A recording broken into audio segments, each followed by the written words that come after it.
3주 만에 다시 요한복음으로 왔습니다. 오늘 제목은 제자들의 발을 씻기신 예수님. 우리 한번 말씀 듣기 전에 서로 인사합시다. 사랑합니다. 축복합니다. 예배가 생명입니다. 은혜 받읍시다.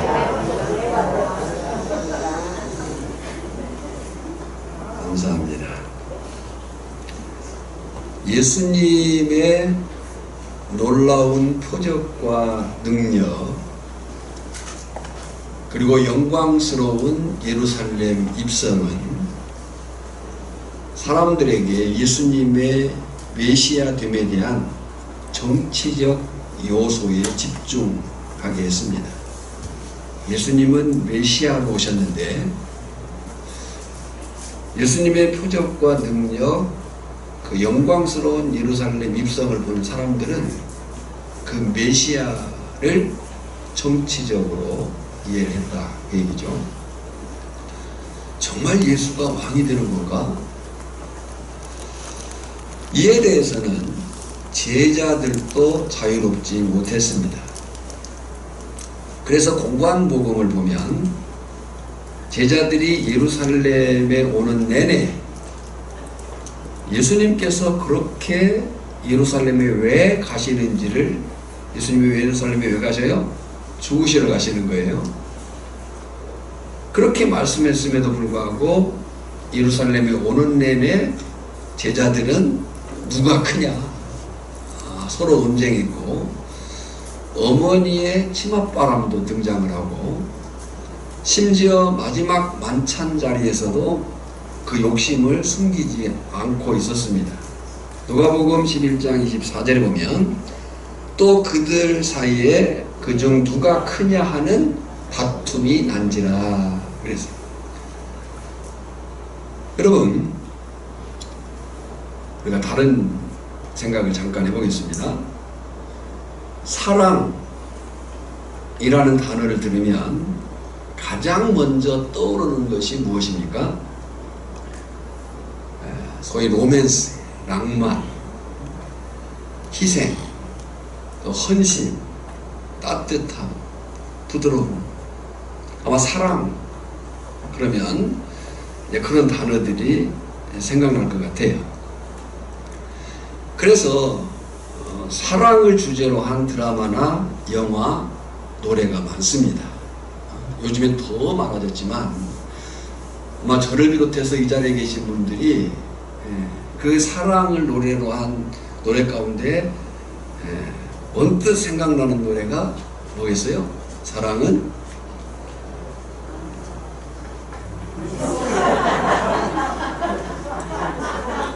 역시 신앙이 좋으셔요. 사랑은 눈물의 씨앗. 사랑이 무엇냐고 물으신다면 눈물의 씨앗이라고 말하겠어요. 제가 10살 때 나온 노래더라고요. 1969년도에 나왔으니까.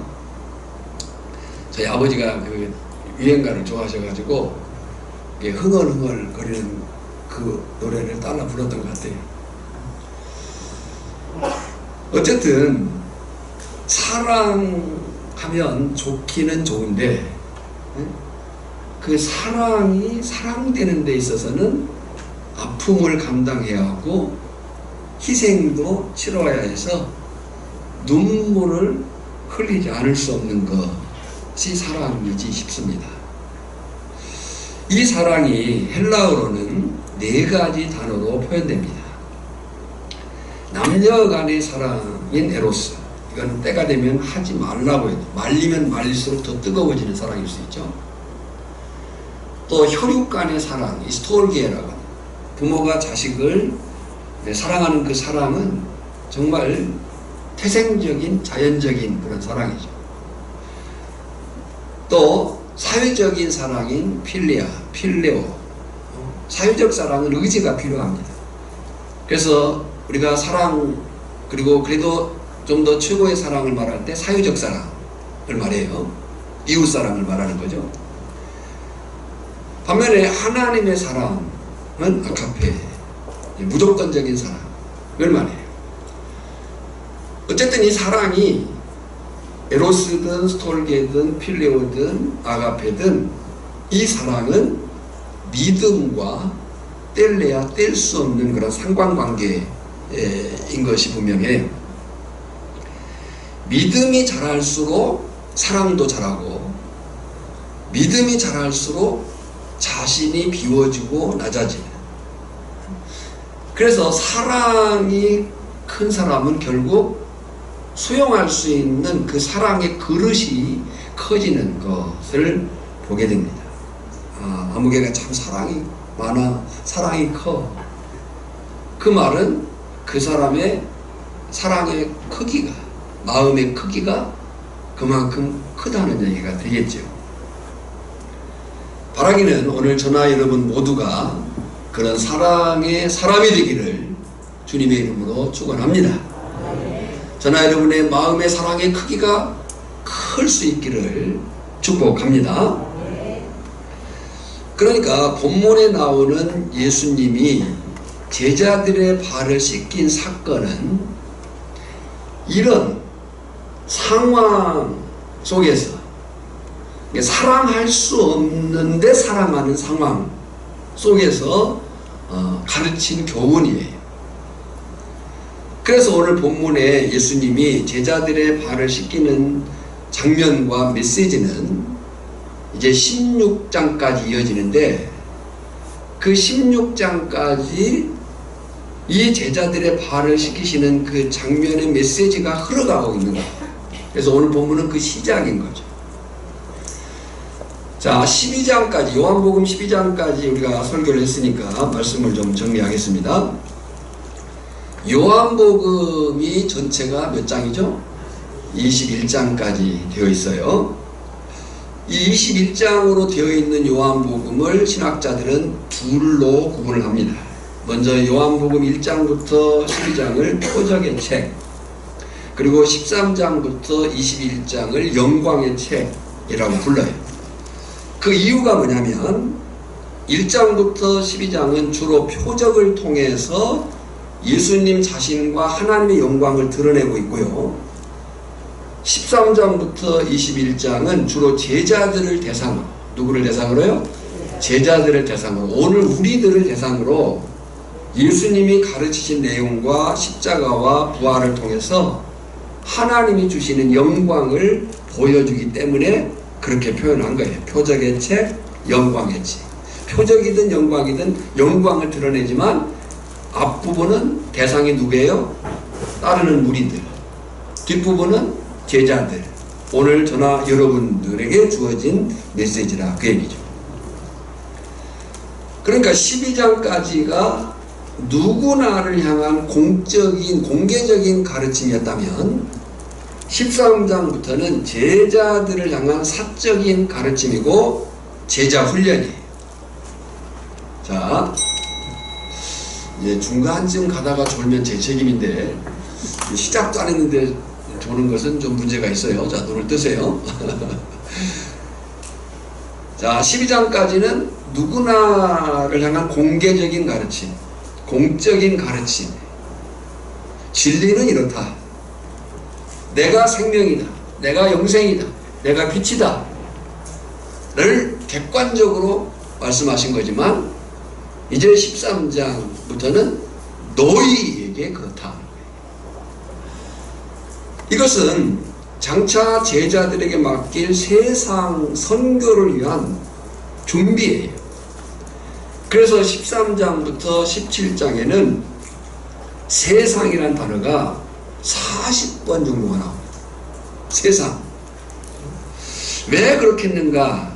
라고 할 때 전도나 선교는 예수님이 보여주신 사랑의 섬김을 실천하는 일이기 때문에 그래요. 분명히 전도나 선교는 복음을 말로 전하는 일이지만 없어요? 예. 전도나 선교는 복음을 말로 전하는 일이지만 그 사랑으로 섬길 때 복음의 실제가 나타나기 때문에 그래요. 자, 보세요. 예수 믿으면 구원 얻습니다. 예수 믿으십시오. 말로 전하는 거예요. 근데 그 말로 전도하고 선교하는 그 사실이 말로만 되어지는 일이 아니고 이제 실천으로, 그 실천이 뭐냐면 사랑과 섬김으로 돼야 된다 라고 하는 사실을 가르치기 위한 거예요. 그러니까 예수님이 지금 그 예수를 믿으면 구원 얻습니다, 예수를 믿으십시오, 말로만 아니라 객관적인 진리로만이 아니고 이제는 실제적으로 실천적으로 너희가 예수를 믿어 구원 안에 사는 삶이 무엇인가를 보여줘야 된다 라고 하는 사실을 이 제자들의 발 씻기는 의식 속에서 가르치신 거예요. 1절입니다. 1절은 영광의 책인 13장부터 21장의 도입이자 직접적으로는 예수님의 순환과 십자가의 사역의 전체의 서론이에요. 그러니까 요한복음 지금 13장 1절은 우리가 요한복음 마지막 장 마지막 절까지를 이해하는 데 있어서 아주 중요한 구절이 된다 그 얘기죠. 1절 한번 같이 읽어볼게요. 유월절 전에 예수께서 자기가 세상을 떠나 아버지께로 돌아가실 때가 이른 줄 아시고 세상에 있는 자기 사람들을 사랑하시되 끝까지 사랑하시니라. 그래서 거기 밑줄을 몇 군데 보세요. 유월절 전에 아버지께로 돌아가실 때가 이른 줄 아시고 그리고 끝까지 사랑하시니라 해요. 때는 언제냐면 유월절 전이에요. 요한복음에 요한의 특징이 나타나 있는 겁니다. 요한은 시간을 표시할 때에 이런 기법을 썼어요. 유월절 몇 세 전에. 기준이 뭐예요? 유월절이에요. 유월절 엿새 전에, 유월절 전에, 유월절 전날 밤에 이런. 그러니까 오늘 여기 1절은 유월절 전이라고 하는 그 전은 유월절 하루 전, 그 순환주간의 목요일 저녁 때쯤이에요. 그리고 예수님의 삶은 항상 하나님의 때에 맞춰진 삶이었어요. 누구의 때에 맞춰져 있다고요? 하나님의 때에. 예수께서 자기가 세상을 떠나 아버지께로 돌아가실 때가 이른 줄 아시고 그랬어요. 그동안에 예수님이 자신을 드러낼 기회가 많이 있었지만, 드러내라고 하는 사람들의 많은 요구가 있었지만 드러내지 않은 이유는 왜 그랬어요? 하나님의 때가 아니었기 때문에. 분명히 예수님의 십자가에서의 죽으심은 패배가 아니라 맡으신 모든 사명을 다 마치시고 승리와 영광을 나타낸 그런 사실이었어요. 그리고 지금 1절에 보면 세상에 있는 자기 사람들을 사랑하시되 그랬어요. 하나님이 예수님을 땅에 보내시고 예수님이 사람들을 사랑하셨는데 누구를 사랑하셨다고요? 1절의 표현대로 세상에 있는 자기 사람들을 사랑하시되 그랬어요. 예수님이 사람들을 사랑하시지만 예수님의 그 사랑의 대상은 누구예요? 자기 사람들을 사랑하시고, 오늘 저나 여러분이 예수님의 사랑의 대상임을 믿습니다. 그런데 여기 1절의 상황, 지금 아까 말씀드린 것처럼 그 1절의 상황이 뭐냐면 자기 사람들을 사랑하시는데, 생각해보면 이 사람들은 도저히 사랑할 수가 없는 사람들이었어요. 아시고 그랬어요. 아시고. 우리가 이제 전후, 이 요한복음 13장의 전후를 살펴볼 때에 주님이 아시고 그랬는데 뭘 아셨을까 할 때 가룟 유다의 배반을 아셨어요. 그러니까 그 제자들을 향해서 지금 주님이 말씀하시는데 그 제자들 중에는 배반할 가룟 유다가 있음도 아셨어요. 또 제자들이 정말 그 자기들이 누가 크냐에 대한 욕심을 가지고 욕망을 가지고 자기 자리 다툼을 하고 있는 것도 아셨어요.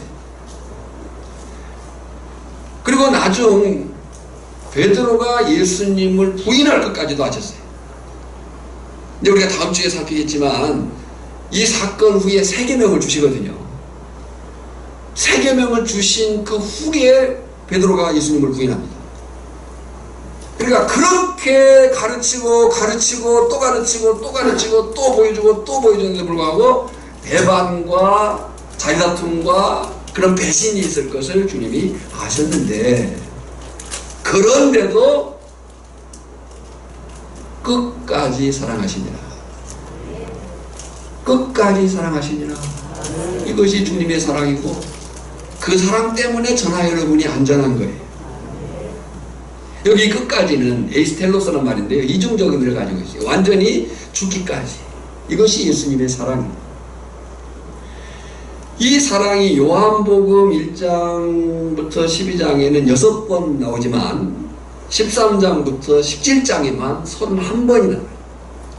그러니까 예수님이 얼마나 제자들을, 우리를 사랑하셨는가, 예수님의 사랑이 얼마나 크고 놀라운지에 대한 표현이에요. 끝까지 사랑하시니라.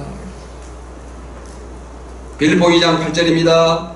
사람의 모양으로 나타나사 자기를 낮추시고 죽기까지 복종하셨으니 곧 십자가에 죽으심이라. 죽기까지 복종하셨으니 그 십자가에 죽으심이라. 제자들을 향한, 저나 여러분을 향한 예수님의 사랑이 확실하고 분명하고 끝까지 사랑인 것을 믿습니다. 2절입니다. 마귀가 벌써 시몬의 아들 가룟 유다의 마음에 예수를 팔려는 생각을 넣었더라. 자, 살펴보세요. 시간적으로는 예수님이 잡히시기 전날 밤이, 공간적으로는 지금 뭐 하는 자리예요? 식사 자리예요. 네.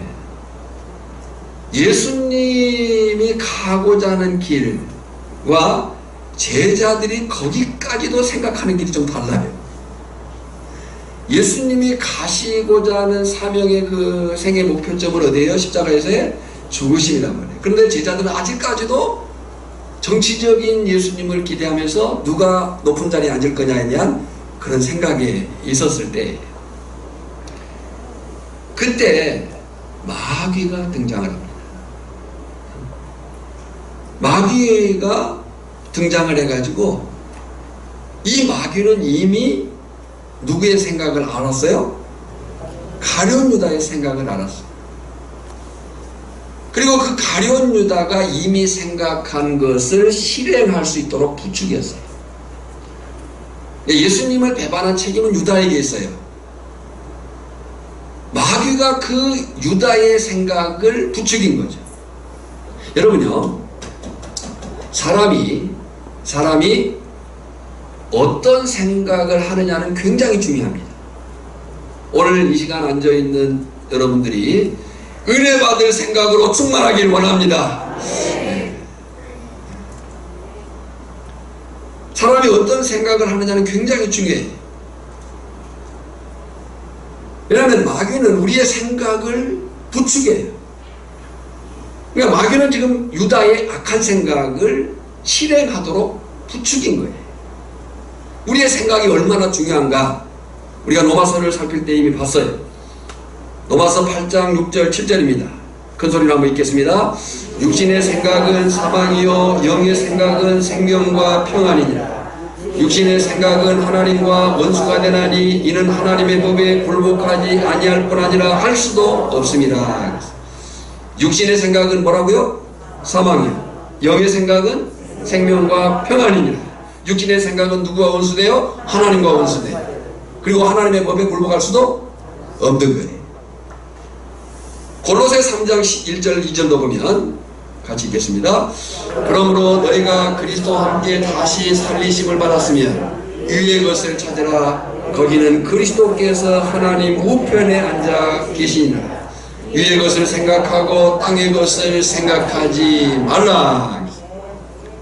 바라기는 저나 여러분의 생각이 영의 생각으로, 위에 계신 예수 그리스도의 생각으로 충만하기를 주님의 이름으로 축원합니다.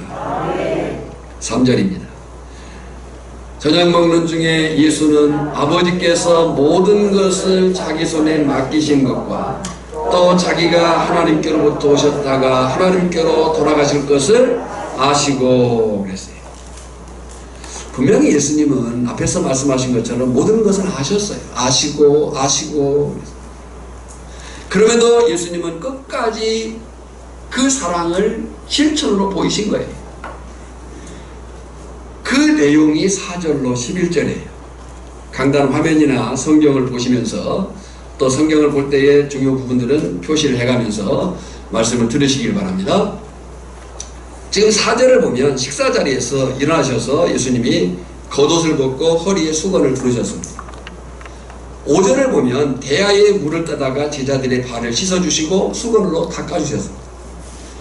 여러분, 이것은 지극히 종 가운데서도 지극히 하급, 제일 낮은 종들이 해야 되는 그런 일들이었어요.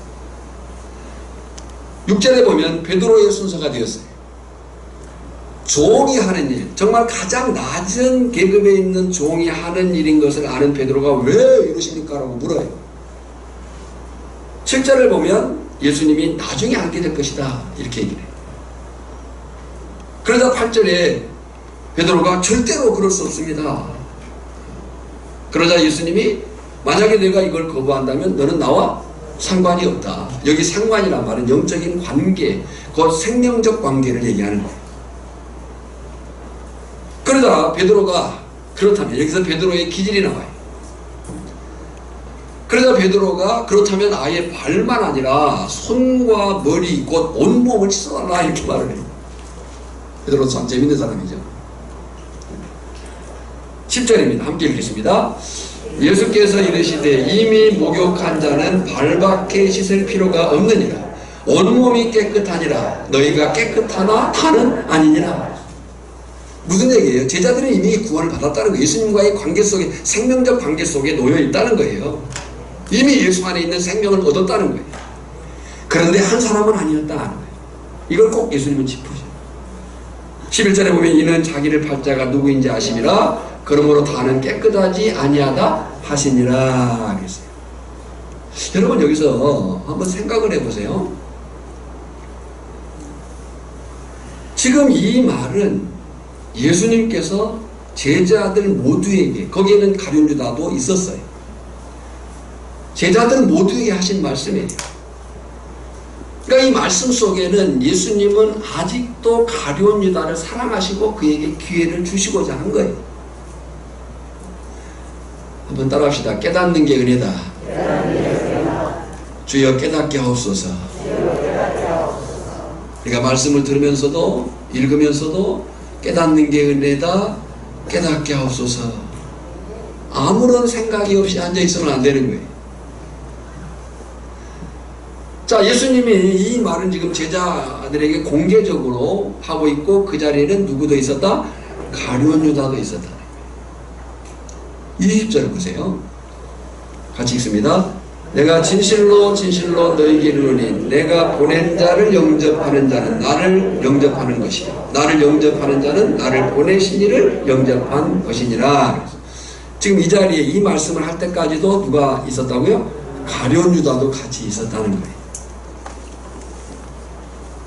그러나 시몬의 아들이자, 여기서 예수님은 그동안에 우리가 가룟 유다 그러면 그냥 가룟 유다 그렇게 끝났는데, 예수님은 그의 아버지의 이름을 들먹입니다.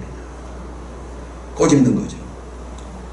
시몬의 아들이자 가룟, 이 가룟은 지명이에요. 가룟 태생인 유다, 그 유다를 밝혀요. 그 가룟 태생인 유다에게 기회를 줬지만 예수님의 이 끝까지의 사랑을 가룟 유다는 받아들이지 않는 거죠. 13절 30절 보겠습니다. 13장 30절 읽어볼까요? 시작. 유다가 그 조각을 받고 곧 나가니 밤이 일어나. 거기 밑줄을 그어놓으세요. 우리가 성경을 읽을 때에 정말 그 인간의 가장 불행한 대목이 기록된 절 중에 하나예요. 인간의 불행, 그 큰 불행의 어떤 요인인가? 유다가 그 조각을 받고 곧 나가니 밤이 일어나 그랬어요. 여러분, 예수님은 자신을 뭐라고 했어요? 나는 세상의 빛이라고 했어요. 빛으로 나왔었어요. 유다도 그 빛 가운데 거했어야 되는 거예요. 근데 그 유다가 빛이신 예수님을 거절하고 어두움으로 가버렸다. 여러분요, 예수 안 믿는 것이 불행이지만 예수 믿다가 떠난 것만큼 불행도 없는 거예요. 오늘 우리가 아직 결론은 나지 않았기 때문에 그 사람들을 품고 기도해야 될 사명이 있는 거예요. 장면 13장 30절은 인생의 가장 불행함이 무엇인가를 교훈한 거예요. 유다가 그 조각을 받고 곧 나가니 밤이러라. 오늘 저나 여러분이 빛이신 예수님 안에 있음이 가장 큰 행복임을 믿습니다. 주목할 것은 31절에 보면요, 그 가룟 유다가 나간 후에 예수님은 영광을 받았다고 얘기를 해요. 영광을 받았다. 가룟 유다가 나간 뒤에, 그리고 비로소 제자들에게 새 계명을 말씀하죠. 다르게 생각해보면 예수님은 이미 아셨어요. 그래서 누가 나가기를 기다린 거예요. 가룟 유다가 나가기를 기다린 거예요. 불행한 거죠. 여기서 정리할 것이 있습니다. 그것은 예수님께서 제자들의 발을 씻으신 상징적 의미가 뭐냐? 두 가지. 첫째는 예수님과의 관계성입니다. 여러분, 구원받은 자, 곧 죄를 해결받은 자는 예수님과의 계속적인 관계 속에 있어야 되는 거예요. 오늘 저나 여러분이 예수를 믿어 구원 안에 있음을 믿습니다. 그 구원 안에 있는 저나 여러분, 예수님과의 끊임없는 그 관계를 유지해야 돼요. 10절이에요. 같이 읽어볼까요? 예수께서 이르시되 이미 목욕한 자는 발밖에 씻을 필요가 없느니라 온몸이 깨끗하니라 그랬어요. 여러분,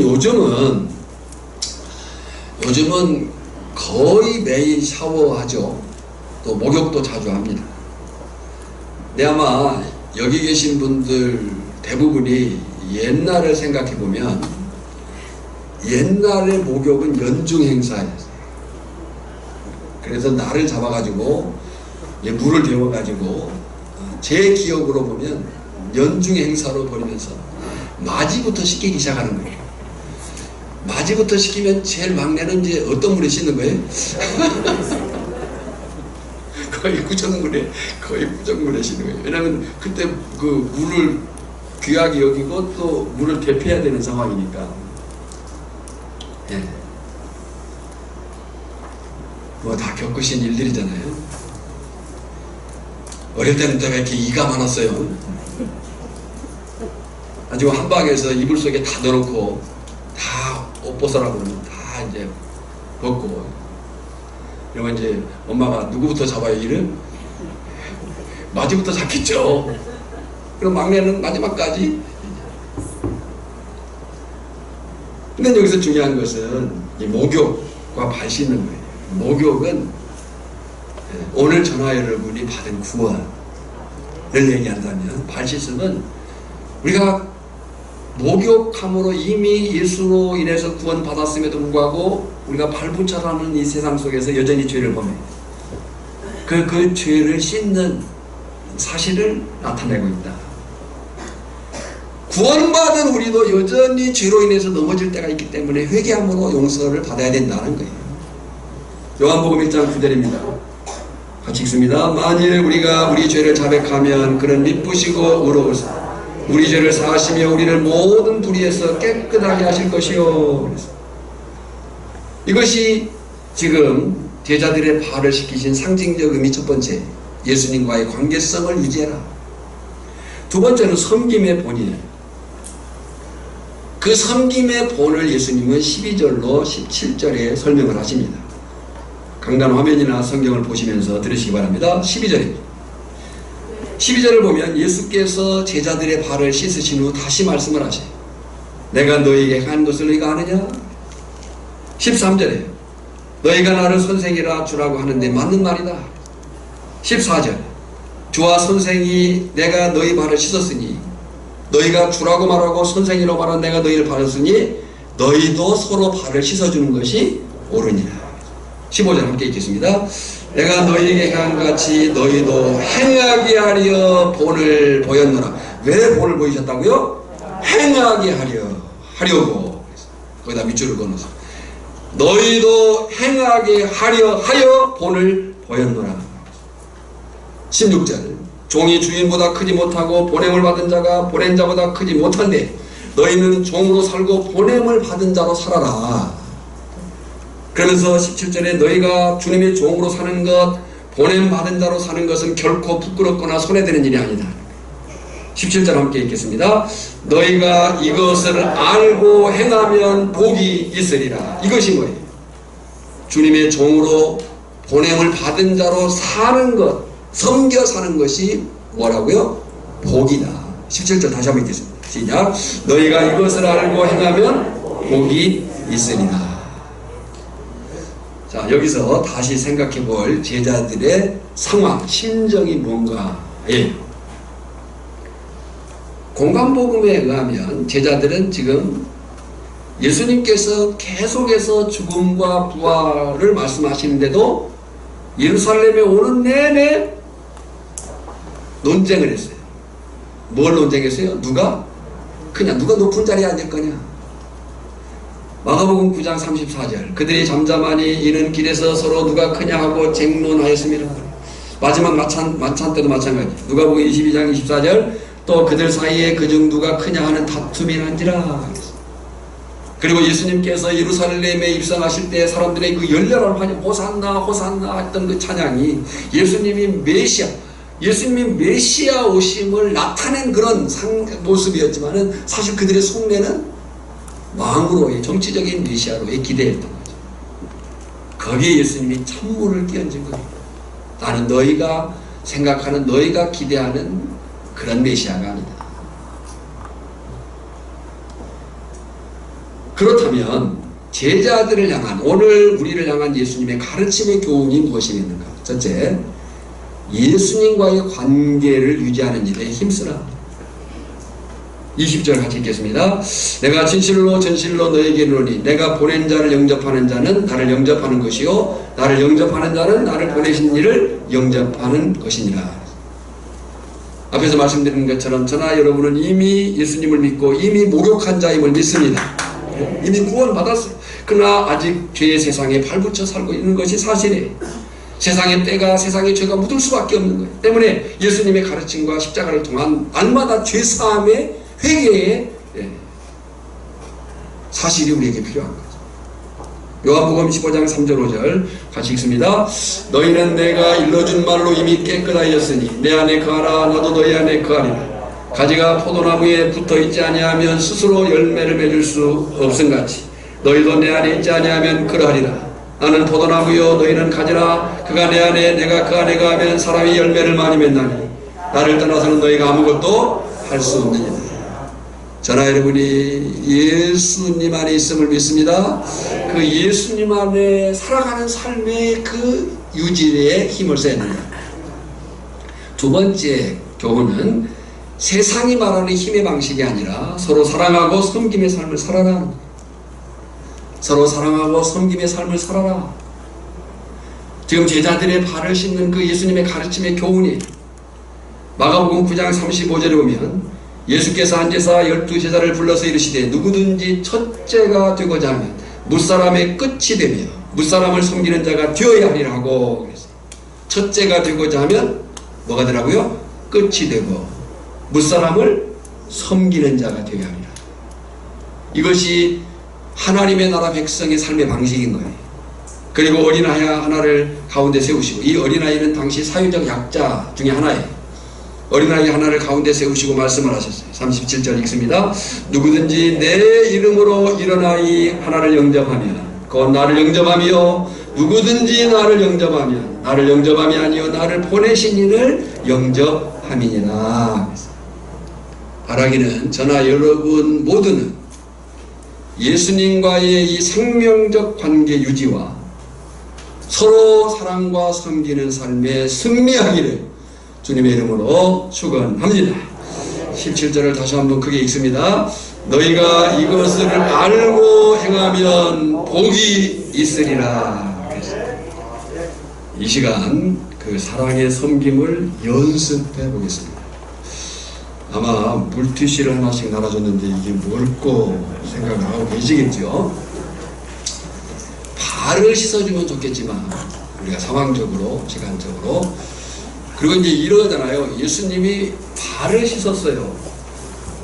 왜 손을 씻지 않고 발을 씻었을까? 발을 씻으려면 손은 자연적으로 씻을 수밖에 없는 거예요. 자, 그래서 오늘 발을 대신해서 서로 손을 닦아주는 시간을 가져보겠습니다. 예, 저는 제 아내와 하겠습니다. 잠깐만요. 제가 생각해보니까 이 말씀을 준비한 생각해봤어요. 내가 우리 아내 몸을 닦아줘 본 적이 있나? 결혼 후에 한 번도 없는 것 같아요. 그래서 오늘 이 시간에 공개적으로 손을 닦아줘 보려고 합니다. 자, 이제 물티슈 갖고 막 계세요. 아직 까지 마세요. 까라고 안 했어요. 성일판 사람들이 다 깠어요, 벌써. 네. 아무튼 급해요. 네. 아직 까라고 안 했어요. 자, 둘씩 짝을 지었죠? 우리 유정 형제가, 유정이 집사직분 안 받았습니까, 아직?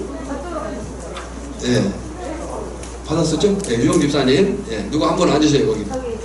예, 거기. 예. 그래요. 대화도 하세요. 여기 필리핀 형제가 왔는데. 예. 자, 두 사람씩 마주 보시고 재밌게 가위바위보를 하겠습니다. 가위바위보. 자, 이긴 사람 손들어. 이긴 사람. 자, 이긴 기쁨으로 먼저 까세요. 자, 아직 안 끝났어요. 이제 잘 들으시고 하세요. 이제 상대방의 손을 닦아주면서 칭찬, 위로, 격려, 그리고 사랑한다는 말. 시작. 네.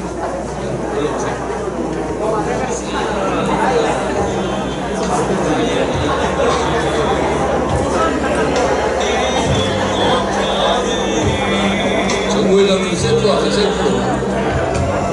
누구냐 봐요.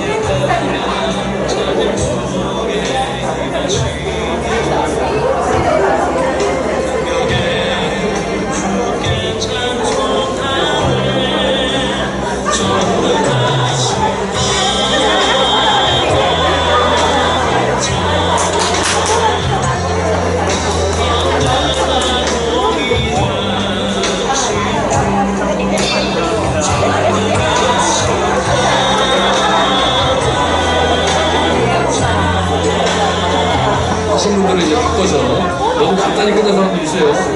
오래 하세요.